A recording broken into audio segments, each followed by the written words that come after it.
Hello everyone, universal study अड्डा के YouTube channel पर एक बार आपका फिर से स्वागत है। फ्रेंड्स, यहाँ पे हम सुपर टेट 2021 के लिए करेंट अफेयर प्लस जीके की सीरीज़ को देख रहे हैं। Most important and expected question series चल रही है, जिसका प्रैक्टिस सेट 10 हम यहाँ पे आज करने वाले हैं। 9 प्रैक्टिस सेट पहले हम कर चुके हैं। अगर आपने नहीं देखे हो, सारे ही प्रैक्टिस सेट इंपॉर्टेंट होंगे आपके आने वाले एग्जाम के लिए। क्वेश्चन सारे सेलेक्टेड हैं, तो आप जाके पहले उन सारे प्रैक्टिस सेट्स को देख लीजिएगा। और आज करेंगे इस वीडियो में हम प्रैक्टिस सेट 10। 9 प्रैक्टिस सेट कर चुके हैं, सारे ही क्वेश्चन वहां पे इंपॉर्टेंट थे। और अगर अभी तक आपने वो प्रैक्टिस सेट्स नहीं देखे होंगे, पूरे 9 प्रैक्टिस सेट्स, तो जा करके आप देखिएगा। आप चैनल पे विजिट कीजिएगा, वहाँ प्लेलिस्ट में आपको पूरे लाइन से मिल जाएंगे इसकी प्लेलिस्ट। और आज हम करेंगे यहाँ पे प्रैक्टिस सेट 10। और अगर आप पहली बार ये वीडियो देख रहे हो या हमसे पहली बार जुड़े हो, तो चैनल को सब्सक्राइब कीजिएगा। बगल में जो बेल है उसको ज़रूर से प्रेस कीजिएगा, ऑल नोटिफिकेशन पे क्लिक कीजिएगा, और आपको यहाँ से जो भी वीडियो अपलोड होगा तो आपको उसका नोटिफिकेशन मिल जाएगा। तो सब्सक्राइब ज़रूर से कर लीजिएगा। चलिए बढ़ते हैं अपने प्रश्न की तरफ। और देखिए यहाँ पे पहला प्रश्न है कि फियर ऑफ गॉड पुस्तक किसके द्वारा लिखी गई है। यहाँ पे फियर ऑफ गॉड पुस्तक पूछी है। देखिए, जो पुस्तक का एक सेशन होता है, एक पुस्तक की जो सीरीज होती है, वो आपके क्वेश्चन इंपॉर्टेंट हो जाते हैं, क्योंकि आपसे अक्सर जो हैं 2 से 3 प्रश्न पूछे गए हैं पुस्तक से। तो यहाँ पे क्वेश्चन है कि फियर ऑफ गॉड पुस्तक किसके द्वारा लिखी गई है। UN Thapar, Ruskin bond, V Krishnaswamy या फिर वधान। तो यहाँ पे ऑप्शन नंबर डी सही है। वधान जो है उन्होंने फियर ऑफ गॉड पुस्तक लिखी है। नेक्स्ट क्वेश्चन है कि किस राज्य सरकार द्वारा संकल्प योजना की शुरुआत की गई। MP, यूपी, उड़ीसा या फिर Andhra Pradesh. Option A, B, सी और डी बताना है आपको कि संकल्प योजना की शुरुआत जो है वो किस राज्य सरकार ने की। तो यहाँ पे आपका option number A, Madhya Pradesh जो है इसने की है संकल्प योजना की शुरुआत। इसके अलावा संकल्प योजना तो इम्पॉर्टेंट है, इसके अलावा जो है और भी इम्पॉर्टेंट योजनाएं हैं, जैसे आपकी जीवन अमृत योजना हो गई, जीवन शक्ति योजना है, जीवन शक्ति योजना है, या फिर ये संकल्प योजना है, और radio schooling, top parents app जो है ये।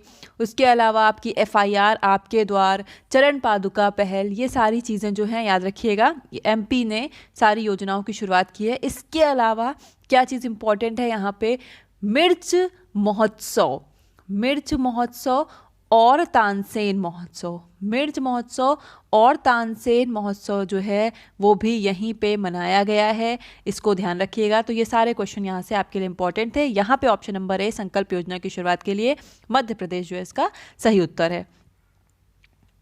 नेक्स्ट क्वेश्चन है कि किस राज्य की प्रसिद्ध मूंगफली की कैंडी को मई 2020 में GI टैग जो है प्रदान किया गया। यहाँ पे देखिए, जो मूंगफली की कैंडी शब्द यूज़ हुआ है, ये हम आपको पहले भी बता चुके हैं। कोविल पट्टी कदलई मिठाई जो है वो कैसे बनती है, मूंगफली और गुड़ से तैयार एक कैंडी होती है। तो यहाँ पर उसका सीधा नाम नहीं दिया गया है। यहाँ पे आपसे पूछा है कि मूंगफली की कैंडी को GI टैग मिला, ये आपको बताना है। तो इसको अगर कोविल पट्टी कदलई मिठाई लिखे या फिर मूंगफली की कैंडी लिखे तो कंफ्यूज मत होइएगा, दोनों चीज़ एक ही है। यहाँ पे आपको बताना है कि किस राज्य सरकार की जो प्रसिद्ध है ये, उसको GI टैग दिया गया है। तेलंगाना, तमिलनाडु, मणिपुर या फिर मिजोरम। तो यहाँ पे आपका जो तमिलनाडु राज्य है वहाँ पे ये वहाँ की प्रसिद्ध है और इसको GI टैग मिला है कोविल पट्टी कदलई मिठाई को। तो ये ध्यान रखिएगा, इंपॉर्टेंट क्वेश्चन होगा ये आपके लिए। देखिए, नेक्स्ट क्वेश्चन है कि ICC महिला T20 वर्ल्ड कप 2022 का आयोजन किस देश में किया जाएगा। ऑस्ट्रेलिया, भारत, न्यूजीलैंड या फिर दक्षिण अफ्रीका। तो यहाँ पे ऑप्शन नंबर ए जो है ऑस्ट्रेलिया। जो ICC महिला T20 विश्व कप है, इसका 7वां सीजन होगा ये, और ऑस्ट्रेलिया में ये 21 फरवरी से जो है वो शुरू हो रहा है। उसके अलावा आपको ये भी पता होना चाहिए कि ऑस्ट्रेलिया ने वर्ल्ड कप कब कब जीता है। तो ये वर्ल्ड कप ऑस्ट्रेलिया ने जो है 2010 में, उसके अलावा फिर 2012 और 2014 में जो है 3 बार जीता हुआ है। इस चीज़ को भी ध्यान रखिएगा। तो यहाँ पे ऑस्ट्रेलिया T20 वर्ल्ड कप 2022 का आयोजन जो है वो ऑस्ट्रेलिया में किया जाएगा। बढ़ते हैं नेक्स्ट प्रश्न की। अगला क्वेश्चन है कि हाल ही में विश्व बैंक की नई मुख्य अर्थशास्त्री किसे चुना गया है। Option A, option B, option C और ऑप्शन डी। यहाँ पे 4 ऑप्शन है आपके पास। सही उत्तर है कारमेन रेनहार्ट। कारमेन रेनहार्ट जो है उनको विश्व बैंक की नई मुख्य अर्थशास्त्री के रूप में चुना गया है। इसके अलावा अगर आपसे मुख्य अर्थशास्त्री के अलावा आपसे उपाध्यक्ष पूछें तो भी जो है है कार्मेन रेनहार्ट ही होगा, यानी मुख्य अर्थशास्त्री या उपाध्यक्ष जो है वो इनको चुना गया है। इसके अलावा इस ऑप्शन की बात कर लेते हैं क्रिस्टिना जॉर्जिवा, ये भी इंपॉर्टेंट है। क्रिस्टिना जॉर्जिवा को जो है वो IMF का प्रमुख चुना गया है। क्रिस्टिना जॉर्जिवा को आपको यहाँ पे कमेंट सेक्शन में बताना है कि IMF का पूरा नाम, IMF का फुल फॉर्म क्या होगा। आप सभी को कमेंट में टाइप करके बताना है IMF का फुल नाम क्या होगा।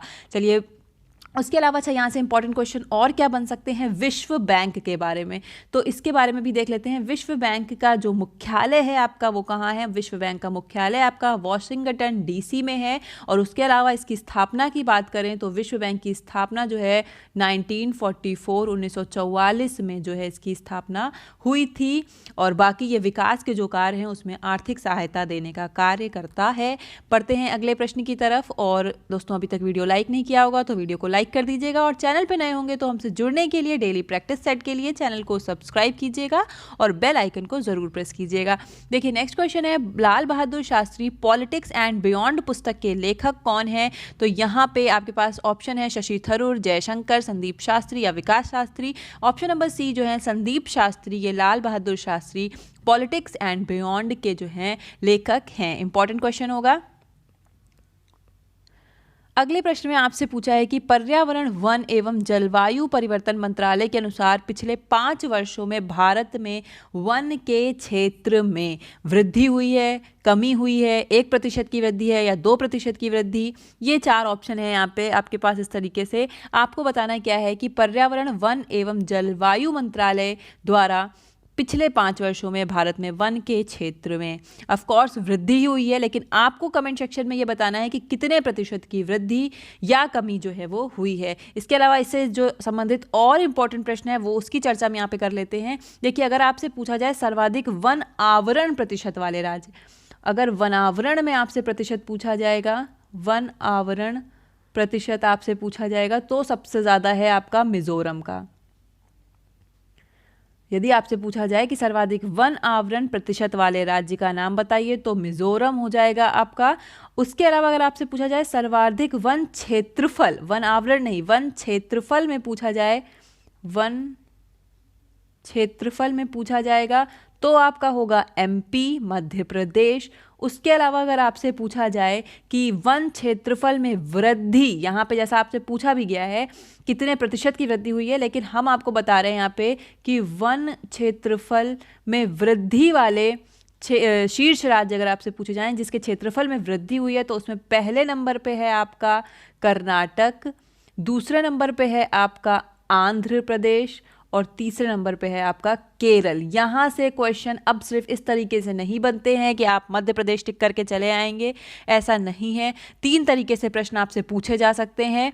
क्या कि सर्वाधिक वन आवरण प्रतिशत वाले राज्य बताइए तो आप मिजोरम कहेंगे। फिर आपसे पूछा जाए सर्वाधिक वन क्षेत्रफल वाले राज्य बताइए तो आप मध्य प्रदेश को पहला स्थान कहेंगे। और अगर आपसे पूछा जाता है कि वन क्षेत्रफल में वृद्धि हो वाले शीर्ष राज्य बताइए तो आप उसमें कर्नाटक कहेंगे। वृद्धि में 3 क्रम याद रखिएगा, सबसे पहले कर्नाटक, फिर आंध्र प्रदेश और फिर केरल। ये सारी इन्फॉर्मेशन जो यहाँ पे लिखी नहीं हुई है, जो मैं आपको दे रही हूँ एक्स्ट्रा इन्फॉर्मेशन, उसको आप चाहें तो अपनी कॉपी में नोट करते हुए चलिए, जिससे आपको रिवीजन में आसानी हो। यहाँ से सभी जो भी एक्सप्लेनेशन है इसकी वो इंपॉर्टेंट हो जाएगी। तो आपको बताना है यहाँ पे कौन सा ऑप्शन सही होगा, option A, option B, option C या फिर ऑप्शन डी। कमेंट सेक्शन में सभी लोगों को ये जरूर बताना है। देखिए, अगला प्रश्न है कि किस राज्य में हिमालयन क्लाउड वेधशाला स्थापित किया जाएगा? A, B, C और D 4 ऑप्शन है यहाँ पे। तो यहाँ पे ऑप्शन नंबर ए जो है हमारा उत्तराखंड, इसके टिहरी जिले में एक हिमालयन क्लाउड वेधशाला स्थापित की गई है। और जिसका उद्देश्य क्या है अगर हम बात करें तो जो हिमालयी क्षेत्र होते हैं उसमें एक घटना हो जाती है जैसे बादल फटना। जो बादल फटना की घटना है उसका पहले से अनुमान लगाया जा सके और इसकी निगरानी के लिए और इसकी जो भी क्षति होती है या उसको कम करने में जो है मदद करना इसका एक उद्देश्य है। और ये जो है उत्तराखंड के टिहरी जिले में हिमालयन क्लाउड वेधशाला स्थापित की गई है। सो यहाँ पे option number A Uttarakhand is the right answer.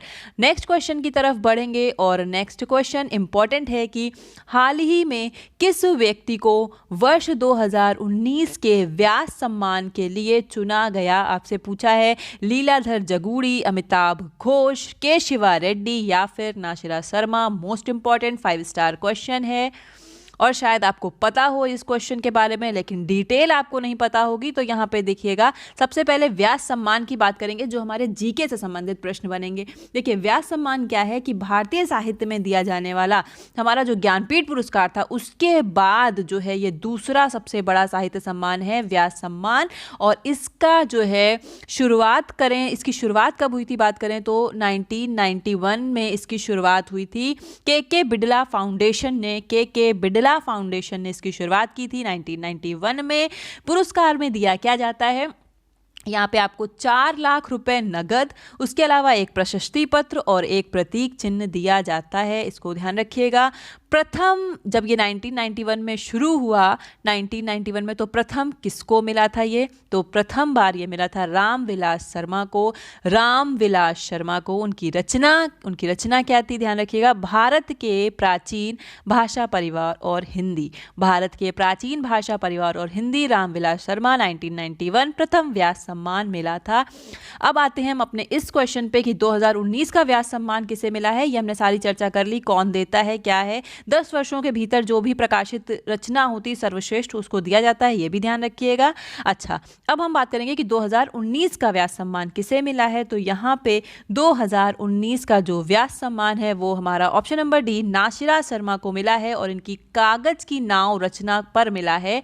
इनकी रचना है कागज की नाव, जो इनकी रचना है उस पे नाशिरा शर्मा को व्यास सम्मान से सम्मानित किया गया है। और कागज की नाव की विधा पूछ ली जाती है कभी कभी कि कौन सी विधा है जिस रचना को मिला है। तो ये जो कागज की नाव है ये एक उपन्यास है, इसकी विधा जो है वो उपन्यास है। तो यहाँ पे ऑप्शन नंबर डी सही उत्तर है। इसके अलावा थोड़ा सा पीछे बात करें तो 2018 का किसको मिला था, ये भी आपको पता होना चाहिए, क्योंकि हो सकता है आपसे प्रश्न में वैसे बना दे, पूरे 2 या 4 ऑप्शन में बना दे और सही मिलान करने के लिए पूछ ले। अगर कठिन करना हो तो आपको थोड़ा सा 2 पहले के भी पता होने चाहिए। 2018 में ये लीलाधर जगूड़ी को मिला था, जितने लोग उतने प्रेम, इनकी रचना के लिए, और विधा थी कविता संग्रह है। और उसके अलावा 2017 में ये आपको मिला था ममता कालिया को दुखम सुखम, उनके उपन्यास के लिए। तो ये पीछे के 2 आपके लिए जानना और इंपॉर्टेंट है। यहाँ पे आपको option number D Nashira Sharma is the right answer. बढ़ते हैं नेक्स्ट क्वेश्चन की तरफ। पूछ रहे हैं कि हाल ही में भारत की पहली प्राइवेट ट्रेन तेजस एक्सप्रेस का संचालन किन 2 शहरों के मध्य किया गया। इस पे भी हम बात कर चुके हैं, इंपॉर्टेंट क्वेश्चन होगा। तेजस ट्रेन के बारे में सबसे पहले पता चला है कि ये पहली प्राइवेट ट्रेन है, उसके अलावा हाई स्पीड ट्रेन है, और इसका किन 2 शहरों के मध्य संचालन किया गया है। तो यहाँ पे आपके पास ऑप्शन है ए, बी, सी और डी। बात करें सही उत्तर की तो लखनऊ से दिल्ली, ऑप्शन नंबर ए जो है वो इसका संचालन किया गया है। पढ़ते हैं अगले प्रश्न की तरफ, और अगले प्रश्न में पूछा है कि प्रधानमंत्री नरेंद्र मोदी ने यूएनओ के मुख्यालय में कितने क्षमता वाले गांधी सोलर पार्क का उद्घाटन किया है। तो यहाँ पे जो अमेरिकी दौरे पर पहुंचे प्रधानमंत्री जी हैं नरेंद्र मोदी जी, उन्होंने क्या किया है कि संयुक्त राष्ट्र संघ, यानी यूएनओ को कहते हैं संयुक्त राष्ट्र संघ, इसके मुख्यालय में जो है 50 kilowatt, option number B 50 kilowatt के गांधी सोलर पार्क का उद्घाटन किया है। ध्यान रखिएगा, इंपॉर्टेंट क्वेश्चन होगा आने वाले एग्जाम के लिए। इस वीडियो का लास्ट क्वेश्चन है दोस्तों, वीडियो अभी तक लाइक नहीं किया हो लाइक कर दीजिए, शेयर कर दीजिए, और चैनल पे नए हैं, पहली बार विजिट किया है चैनल पे, तो चैनल को सब्सक्राइब करके हमसे जुड़ जाइएगा डेली प्रैक्टिस सेट के लिए, और बेल आइकन को ज़रूर से प्रेस कर लीजिएगा। चलिए क्वेश्चन देखते हैं अपना कि हाल ही में कितने सरकारी बैंकों के विलय की घोषणा की गई है, 10, 8, 12 या फिर 9।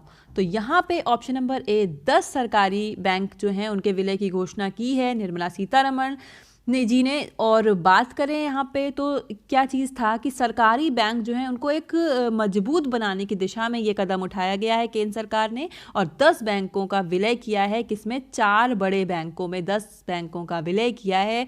तो अब आपका यहाँ पे तो ऑप्शन नंबर 10 सही है कि सरकारी बैंकों के विलय की घोषणा की गई है। लेकिन अगर अब आपसे एक प्रश्न और बन जाए कि इसके विलय के बाद देश में सरकारी बैंकों की संख्या कितनी है, तो आपकी सरकारी बैंकों की संख्या अब जो है वो 12 रह जाएगी 10 बैंकों के विलय के बाद।